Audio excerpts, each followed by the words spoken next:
এটি হলো একটি ওয়েবসাইট থেকে নেওয়া। marintraffic.com একটি ওয়েবসাইট আছে। সেখান থেকে এটা নেওয়া।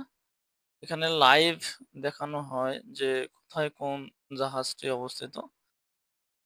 এখানে দেখেন যে সত্যি আসলে অ্যামেজিং ব্যাপার যে আমাদের যে ওয়াটার আছে পৃথিবীতে, বিভিন্ন মহাসাগর আছে।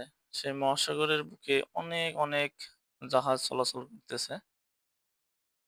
তো এক মহাসাগর থেকে এক মহাসাগর, এক দেশের কাছ থেকে অন্য দেশ বা এক মহাদেশের কাছ থেকে অন্য মহাদেশে যাতায়াতের জন্য, হ্যাঁ?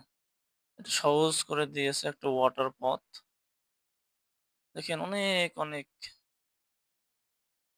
জাহাজ, হাজার, হাজার জাহাজ চলাচল করতেছে এই মহাসাগর দিয়ে। তো এই যে পথ, এই পথকে আবার সহজ করে দিয়েছে বিভিন্ন প্রণালী।